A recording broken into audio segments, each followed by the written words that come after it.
Hello friends.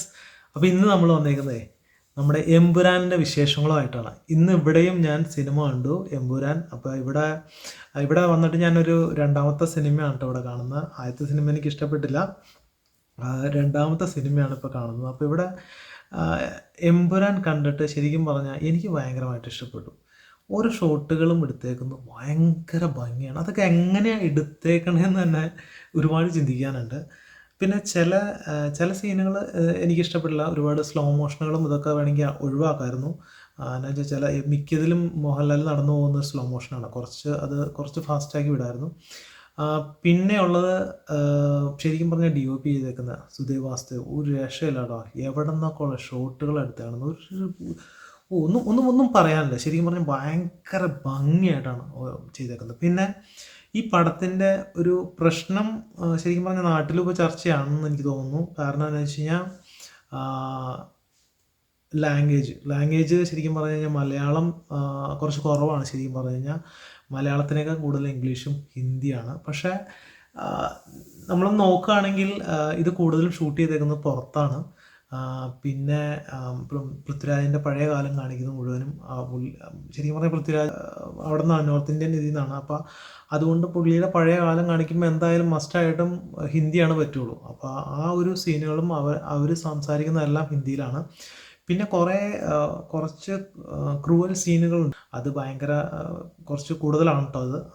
അത് അത് ശരിക്കും പറഞ്ഞാൽ ഞാനും പറയുന്ന ഒരു 16 ഏജിന് താഴെയുള്ളവർ പോയി കാണാണ്ടിരിക്കുക എന്നുള്ളതാണ് ഞാനും പറയുന്നത്.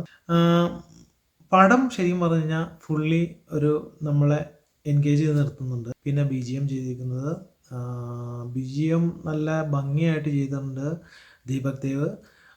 പിന്നെ അതിൻ്റെ ഇടയ്ക്കിടയ്ക്ക് ഓരോ സോങ്ങുകൾ കയറി വരുന്നത്, എമ്പുരാനെ എന്ന് പറഞ്ഞുകൊണ്ട് ആ സോങ് കയറി വരുന്ന ആ പ്ലേസ്മെൻറ്റും കറക്റ്റായിട്ടുണ്ട് കേട്ടോ.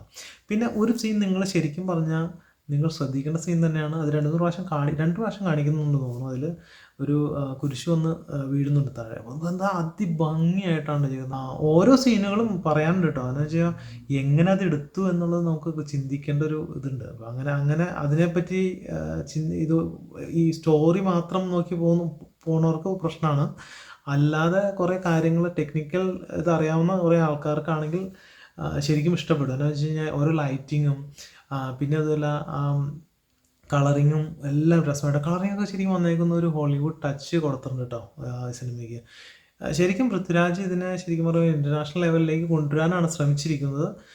കുറേ സീനുകളൊക്കെ നമുക്ക് ഇഷ്ടപ്പെടാത്തതുണ്ടാവും കേട്ടോ. കാരണം എന്താ വെച്ച് കഴിഞ്ഞാൽ വില്ലനായിട്ടുള്ള ഫൈറ്റും കാര്യങ്ങളും അതൊക്കെ ഒരു കോമൺ സ്റ്റൈലിൽ തന്നെ എനിക്കൊരു ഫീൽ ചെയ്തത്. പക്ഷേ പടം എനിക്ക് ഹാഫ് ടൈം വരെ ഫുള്ളി എൻഗേജ്ഡ് ആയിരുന്നുണ്ട്. പടം കുഴപ്പമില്ലാത്ത രീതിയിലാണ്. പിന്നെ തിയേറ്റർ എക്സ്പീരിയൻസ് അടിപൊളിയാണ്.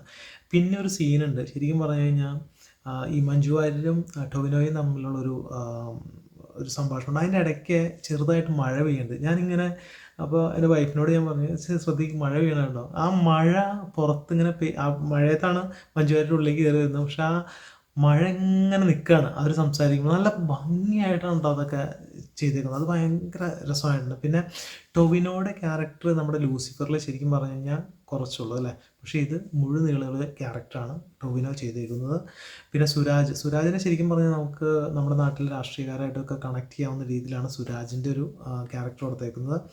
പിന്നെ പഴയ മാതിരി തന്നെ ബൈജു അതിലുണ്ട്. ബൈജുവിൻ്റെ ക്യാരക്ടർ നല്ല രസമായിട്ടുണ്ട് കേട്ടോ.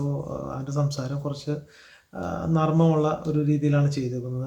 മഞ്ജു വാര്യരുടെ സീനുകളും കുഴപ്പമില്ലാത്ത രീതിയിൽ ചെയ്തിട്ടുണ്ട്. മഞ്ജു വാര്യൻ്റെ വലിയ സീനുകളൊന്നുമില്ല. അത്യാവശ്യം കുഴപ്പമില്ലാത്ത രീതിയിൽ പവർഫുൾ ക്യാരക്ടറാക്കി മാറ്റി ചെയ്തിട്ടുണ്ട് കേട്ടോ. എന്തായാലും എൻ്റെ അഭിപ്രായത്തിൽ എനിക്ക് ഭയങ്കരമായിട്ട് ഇഷ്ടപ്പെട്ട പടമാണ്. എനിക്ക് ഏറ്റവും ഇഷ്ടപ്പെട്ടത് ഇതിൻ്റെ DOP ആണ്. DOP ഭയങ്കര രസമായിട്ടുണ്ട്. എഡിറ്റിങ്ങും നല്ല രസമായിട്ടുണ്ട്. പിന്നെ BGM രസമായിട്ടുണ്ട്. അത് ഓരോ ഷൂട്ടുകളും പല പല രാജ്യത്താണ്. അത് തന്നെ രസമാണ്. ഓരോ ഷോട്ട് മുകളിൽ നിന്നുള്ള ഷോട്ടുകൾ